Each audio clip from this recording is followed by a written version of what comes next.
Hello everyone and welcome to the Give Today podcast. Good morning, good evening, good afternoon, whatever time it is while you're listening. As usual, I am joined by my lovely co-host, John James. Hi. So today we're joined by a very special guest, Lucy, who works for Centrepoint. Hello, Lucy. Hello.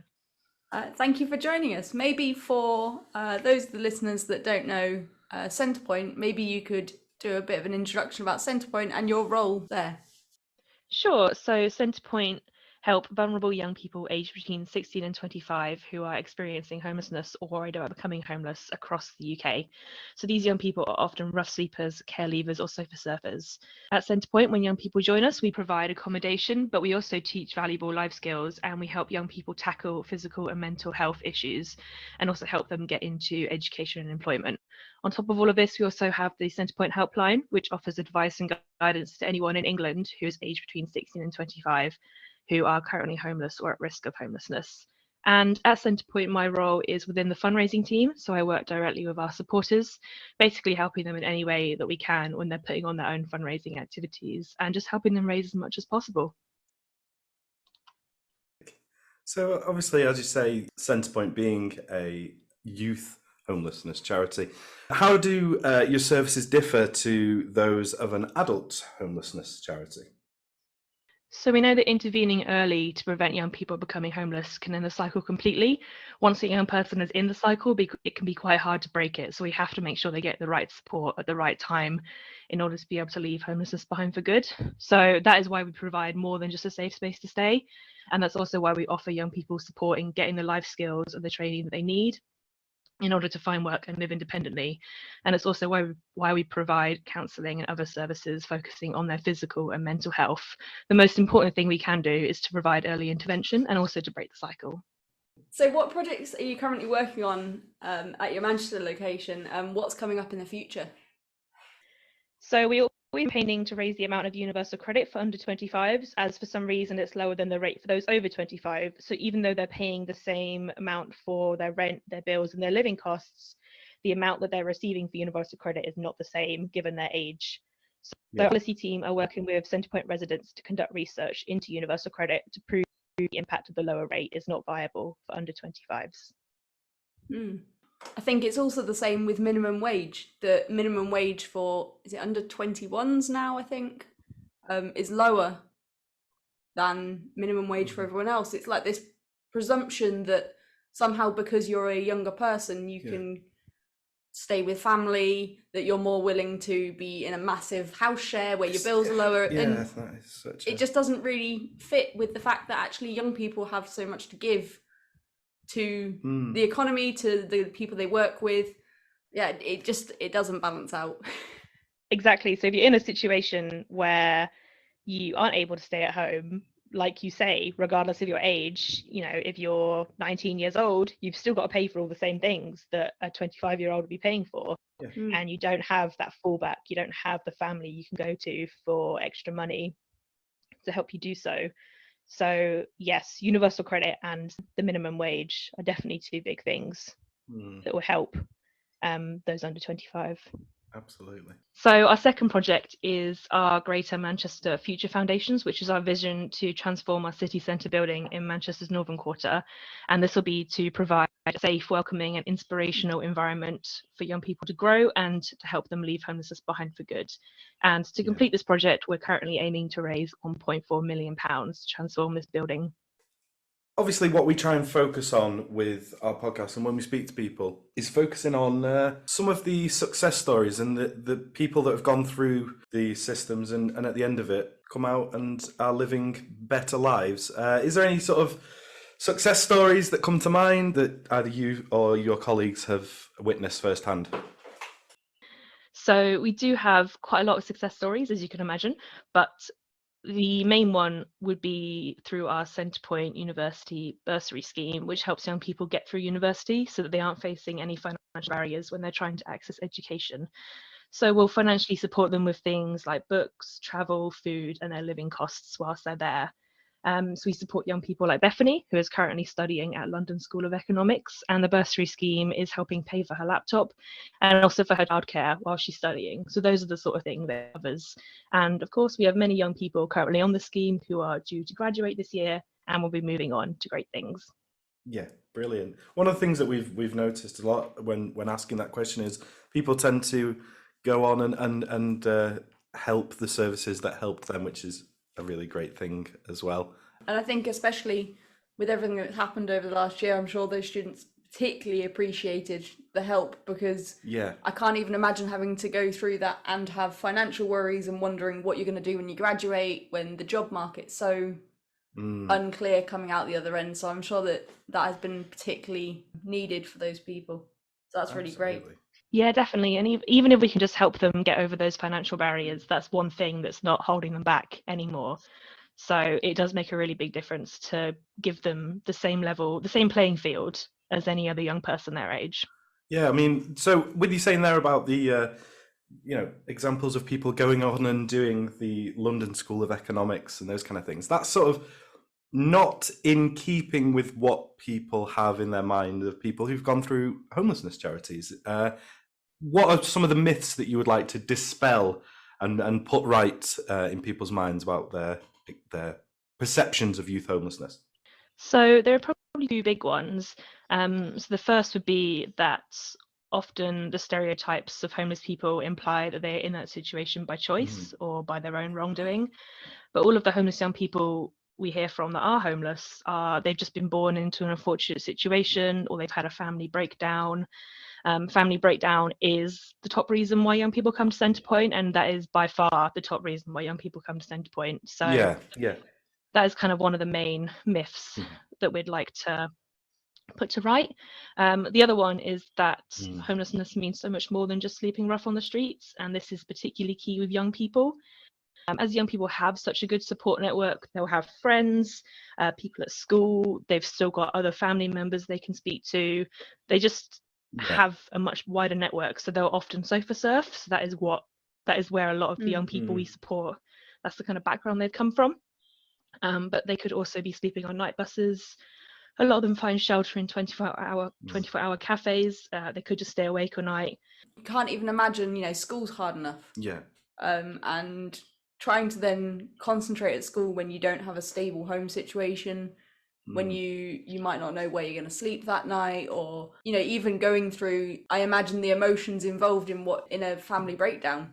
I can't imagine doing that, navigating being a teenager and attempting to work out what you're going to do with your life. But it's so interesting though, Lucy, like you said about the hidden homeless and the sofa surfing and those things, that the network involved, it's such a crucial thing that we hear in adult homelessness about not having a network, a support network around people. But obviously young people do, as you say, have that network, and so they can almost pretend that they're not homeless. If you're staying on your friend's sofa for 6 weeks, you don't feel like you're homeless, even though you technically are. Yeah. Exactly. And a lot of young people at that age don't realize they fall into the hidden homeless category, because to them, they're just staying at their friends for a couple of nights and it's not a big deal. But as I mentioned before, once you're in that cycle, that's how it just keeps going. And if you don't get the early intervention in to break that cycle, then you just end up keep thinking, oh, it's just going to be another few days. I'll go to another friend's another night. And then you just keep staying in that cycle. And before long, you don't realize that you're homeless. And that is what makes up such a huge population of the hidden homeless category. So when we report on our numbers of how many young people are facing homelessness, those are just young people that declare it to local councils. Yeah. There are thousands of young people that will just be staying on their friends' sofas and not realize that that's the situation that they're in. It's crazy. Some of the stories we've heard, like recently, we were talking about the hidden homelessness problem, and things like using dating apps to have a place to stay for a night and things like that. It's just things that people would never have even considered that these things are being used in that way, but they are, and it's scary. I mean, what would you say to anybody that's listening that realizes they fall into that category? What's sort of the first step that they should take to end that? So the best thing to do would be to call us on our Centrepoint helpline. So this is free to call, and you can call us anytime. We're currently operating Monday to Friday, 9 a.m. to 5 p.m. And a young person can call us on 0808 800 0661. And if you go onto our website, centrepoint.org.uk, you can also leave us a message as well. So you don't have to do it over the phone if you don't want to. We can also have an online chat or an email service. That's brilliant. Yeah, That's great. I mean, I hate using the phone. You know, it's I'm the same. yeah. I think we've sort of become a bit detached from actually speaking on the things that we use so often, Especially for such a difficult topic. Yeah, it can be difficult to say something out loud and easier to type it out. And I guess as well, maybe I don't know if this is correctly. So tell me if it's not, but whether people feel like if they're not, you know, like with the hidden homeless, I find it so fascinating because people would think, but I'm not in a terrible situation. I'd be wasting their time by ringing up and making a big deal of this. But I guess that is exactly, you know, that's what they should be doing. Yeah. Absolutely, because as I mentioned, early intervention is the most important thing. So if a young person feels that way, they could go on feeling that way for, 6 months, 1 year, and then one day, for example, if that friend can't have them anymore, then that's it. They're in the cycle, and it can be much harder to help them break it at that point. So if a young person is ever feeling that way, we just want them to call as early as possible so we can try and help them get the support they need. Yeah, that's something that's really stuck with me through talking with other charity partners, is that it's never too early to call and start that conversation. Even if you're not right now experiencing homelessness, even if you're just scared about your housing situation or uncertain about it, that there is support there to help you navigate what might be coming up. And as you said, the earlier you can do that, the more easy it is for help to be there, I guess. Exactly. And if a young person was to call with, if the issue they're facing might not necessarily relate to homelessness, but they're worried about their housing situation, it might be caused by something else, then our Centrepoint helpline is a very good signposting service. So we can signpost to things outside of just homelessness services. So you can kind of get, wider support for the root of the problem. So there's always a way to help. Absolutely. I mean, I just have a question. I don't know whether we'll leave it in because it's a bit of a. I'm just curious. But with you saying about family breakdowns is overall the most not popular, the biggest reason of why people end up young people end up homeless. When you say family breakdown, what sort of family breakdowns does that entail? You know, is it just people losing a loved one and then they end up with nobody to look after them, or? Yeah, so it is quite a big category. Family breakdowns could cover things like one of your parents might get a new partner and the relationship between the young person and the partner isn't good. It could cover things like a young person struggling at school and their parents kind of aren't on the same page. It could cover a young person coming out as a member of the LGBT community.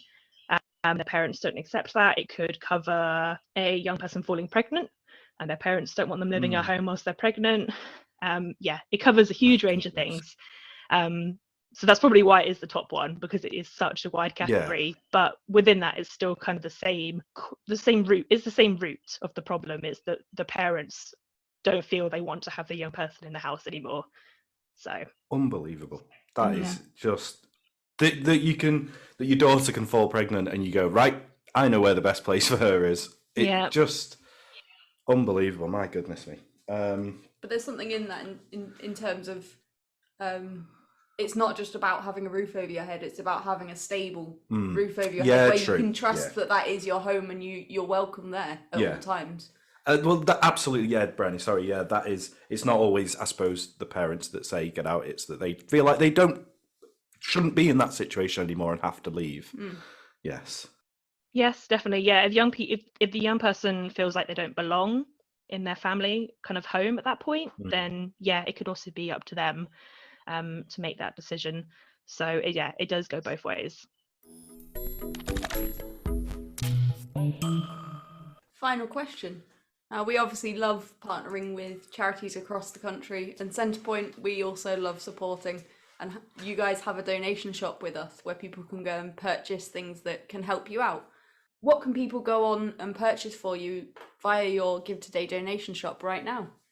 So the items you can purchase on our Give Today page are currently all being sent to our service delivery team in Manchester. So you can buy clothing items such as hats, scarves, gloves, underwear and socks. And you can also buy sanitary products, backpacks and tea and coffee. And these will all be given to young people directly who are using our Manchester homelessness services. Excellent. Well, Lucy, thank you so much for being on with us today. No, thank you for having me.